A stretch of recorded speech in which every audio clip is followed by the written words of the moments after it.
Assalamualaikum warahmatullahi wabarakatuh. Sebelumnya, perkenalkan kami dari kelompok 5 akan mempresentasikan hasil dari diskusi kami mengenai analisis kasus sengketa tanah Batu Pon. Sebelumnya, perkenalkan dari kelompok 5 yang pertama itu saya sendiri, Melidia Pramesti. Yang kedua, ada Hafidatul Rizki. Yang ketiga ada Nur Aini Putri, yang keempat ada Lailia Muni, yang kelima ada Balki Salma, yang keenam ada Juwita Silva.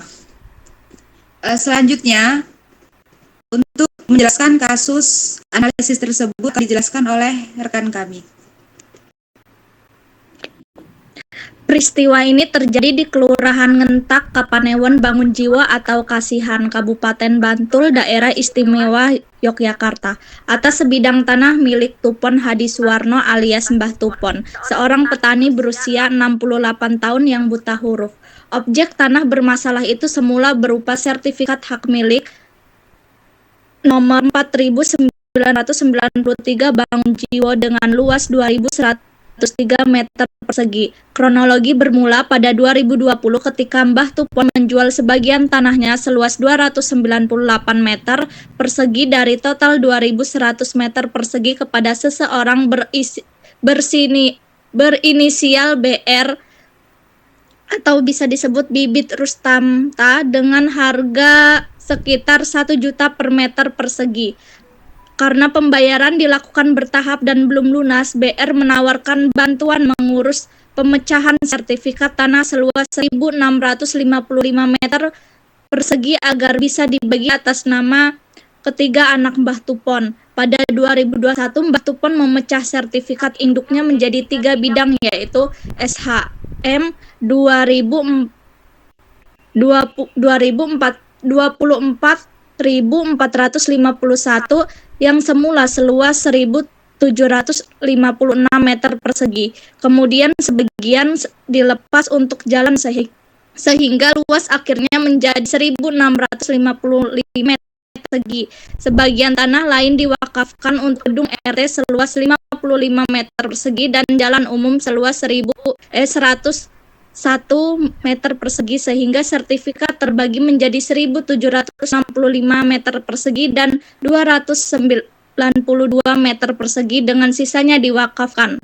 Selanjutnya sekitar akhir 2022 hingga awal 2023 sertifikat nomor 24.451 seluas 1.765 meter persegi dan sertifikat nomor 24.456 seluas 292 meter persegi diminta oleh pihak terkait BR untuk diproses balik nama dan pecah bidang.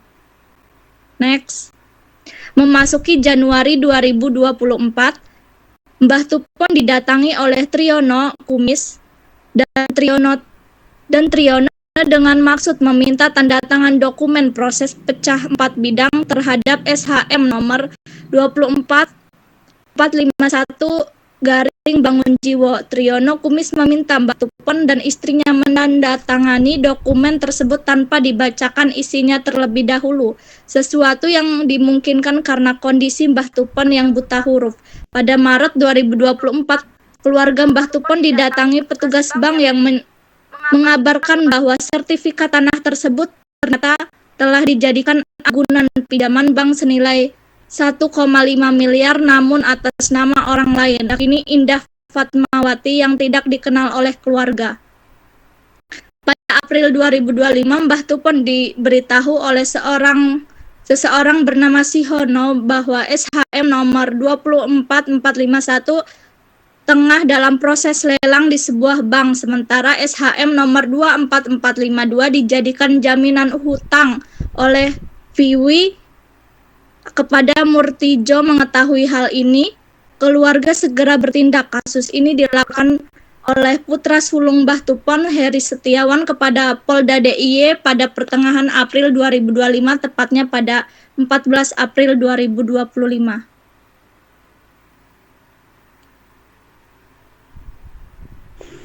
Selanjutnya, setelah laporan diterima, penyidik melakukan serangkaian tindakan penyelidikan dan mengklarifikasi para pihak sebanyak 12 orang. Pada 3 Mei 2025, sertifikat tanah tersebut sempat masuk proses lelang oleh PT Permodalan Nasional Madani atau PNM melalui anak perusahaannya. Namun, setelah diketahui ada indikasi kuat pelanggaran, PNM menghentikan proses lelang tersebut. BPN juga menunjukkan permohonan pemblokiran internal sertifikat ke kantor wilayah BPN DIY guna melindungi hak Mbah Tupon selama penyelidikan berlangsung. Pada 9 Mei 2025, status kasus dinaikkan dari penyelidikan ke tahap penyidikan setelah ditemukan bukti permulaan yang cukup. Puncaknya pada 20 Juni 2025, Polda DIY mendapatkan 7 tersangka dalam kasus mafia tanah ini. Dengan 6 diantaranya telah ditahan, sementara 1 tersangka lainnya, Anhar Rusli, masih dalam pemeriksaan karena kondisi sakit. Next. Kemudian dari kasus tersebut ada para pihaknya, yaitu korban itu ada Tupon Hadi Suwarno alias Mbah Tupon berusia 68 tahun. Kemudian pelapor itu ada Heri Setiawan, putra sulung dari Mbah Tupon. Kemudian tersangka itu ada 7 orang. Yang pertama berinisial BR, yang kedua berinisial TK, yang selanjutnya ada VW, ada TY, kemudian MA, kemudian IF, dan AH. Kemudian ada Bibit Rustama berperan memberikan SHM nomor 24451 dan 24452 sekaligus membujuk Mbah Tupon menggunakan jasa Triono Kumis. Kemudian ada pihak yang menerima sertifikat bernomor 24451 Bangun Jiwo berubah menjadi atas nama Indah Fatmawati, sedangkan SHM 24452 Bangun Jiwo tercatat atas nama Tupon Hadi Suwarno.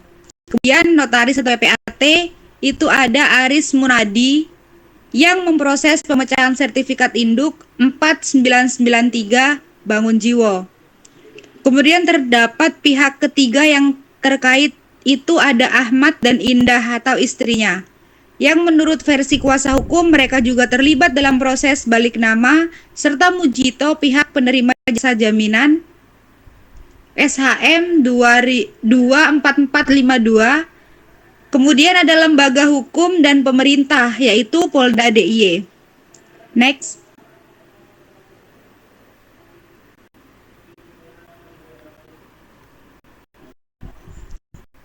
Mungkin selanjutnya bisa diterangkan. Selanjutnya untuk identifikasi masalah terkait kasus tersebut dalam peristiwa yang dialami oleh Mbah Tupon dapat dilihat dari 2 perspektif hukum sekaligus, yaitu pidana dan perdata. Yang pertama ini dianalisis dari sisi pidana. Yang pertama, dalam kasus tersebut adanya niat jahat atau mens rea karena pelaku memanfaatkan kondisi korban yang buta huruf. Lalu ada yang kedua itu terdapat unsur penipuan dan pemalsuan dokumen. Yang ketiga itu adanya perbuatan melawan hukum yaitu PMH. Nah, tindakan tersebut meminta Mbah Tupon menandatangani dokumen tanpa memberikan penjelasan mengenai isi dokumen tersebut. Hal ini berupa penipuan terhadap korban. Selanjutnya dari sisi perdata itu ada beberapa analisis. Yang pertama, adanya sengketa hak atas tanah. Hal ini menyangkut hak keperdataan yang mencakup sertifikat hak milik atau SHM, peralihan nama kepemilikan lalu dengan penguasaan tanah. Yang kedua, berfokus pada pemulihan hak. Pada perkara ini, pihak yang dirugikan dapat mengajukan pembatalan balik nama sertifikat, mengembalikan kepemilikan tanah serta mendapatkan ganti rugi. Yang ketiga, jelas adanya perbuatan melawan hukum. Hal tersebut karena tindakan meminta Mbah Tupon menandatangani dokumen tanpa memberikan penjelasan mengenai isi dokumen tersebut dengan kondisi yang buta huruf, semakin memperkuat bahwa persetujuan yang diberikan tidak sah secara substansial. Perbuatan tersebut menimbulkan kerugian yang nyata. Yang terakhir ada keabsahan dokumen hukum. Ada dugaan manipulasi dalam proses balik nama dan pemecahan sertifikat yang melibatkan PPAT. Selanjutnya bisa dijelaskan dengan rekan saya.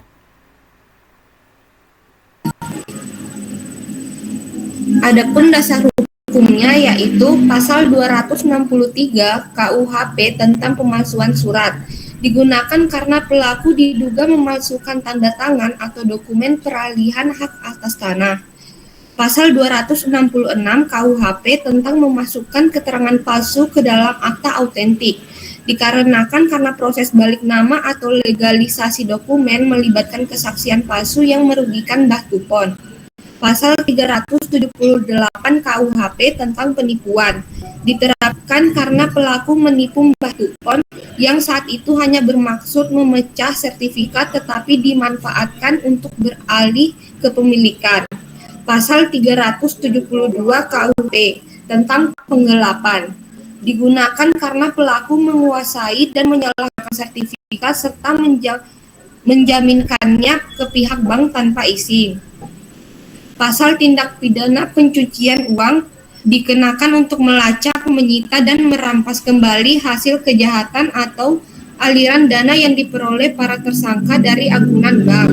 Pasal 1320 dan pasal 1321 KUH Perdata menjadi dasar untuk membatalkan peralihan hak atas tanah berdasarkan hukum perikatan. Suatu kesepakatan tidak sah dan dapat dibatalkan jika terjadi akibat adanya unsur kekhilafan, paksaan atau penipuan atau cacat kehendak. Undang-Undang Nomor 5 Tahun 1960 tentang Pokok-pokok Agraria atau UUPA mengatur jaminan kepastian hukum hak atas tanah atas dasar putusan pidana yang menyatakan dokumen sebelumnya cacat hukum atau palsu. BPN dapat membatalkan sertifikat peralihan tersebut dan mengembalikan SHM ke nama Mbah Tupon. Selanjutnya adalah langkah advokasi pidana.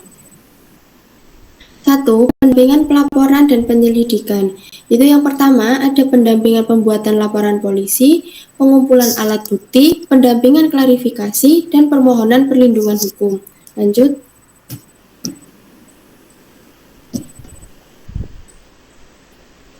Kedua, ada analisis yuridis dan penerapan pasal. Itu yang pertama, penyusunan legal opinion, yaitu menyusun kajian hukum atas dugaan tindak pidana yang terjadi, memfakta kronologi dengan unsur-unsur pasal yang relevan. 2. Pemetaan peran tersangka, yakni menganalisis peran masing-masing dari 7 tersangka agar dakwaan yang disusun penyidik atau JPU sesuai dengan kontribusi masing-masing pihak dalam rangkaian perbuatan.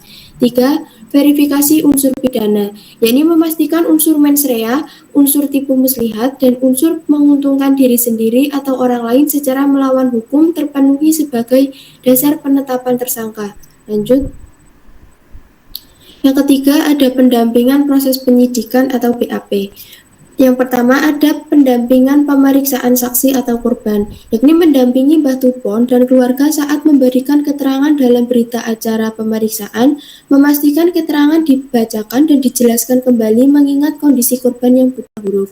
2. Monitoring gelar perkara, yakni memantau proses gelar perkara saat status dinaikkan dari penyelidikan ke penyidikan, memastikan bukti permulaan yang digunakan cukup kuat dan sesuai kronologi. 3. Kronologi penahanan tersangka, yakni memantau proses penahanan 6 dari 7 tersangka serta perkembangan pemeriksaan tersangka AH yang masih dalam kondisi sakit agar proses hukum tetap berjalan tanpa hambatan. 4. Permohonan penerapan pasal berlapis, yakni mendorong penyidik untuk menerapkan pasal berlapis agar seluruh rangkaian perbuatan tersangka dapat dijerat secara komprehensif. Lanjut. Ada perlindungan dan pemulihan korban. Ada perlindungan dan pemulihan hak korban. Yang pertama, ada permohonan restitusi. Mengajukan permohonan restitusi kepada tersangka melalui mekanisme pidana sesuai Undang-Undang Perlindungan Saksi dan Korban. Yang kedua, koordinasi dengan LPSK. yakni apabila diperlukan, mengajukan permohonan perlindungan kepada lembaga perlindungan saksi dan korban mengingat kerentanan korban. Yang ketiga, ada penelusuran aset, yakni mendorong penyidik menelusuri dan menyita aset hasil kejahatan melalui penerapan pasal TPPU agar dana atau aset yang diperoleh tersangka dari agunan bank dapat dirampas untuk pemulihan hak korban. Lanjut. Yang kelima ada pra penuntutan dan penyusunan berkas perkara. Yang pertama ada monitoring berkas P19 atau P21. Memantau proses pelimpahan berkas dari penyidik ke JPU, memastikan berkas dinyatakan lengkap dengan pasal dakwaan yang tepat. 2.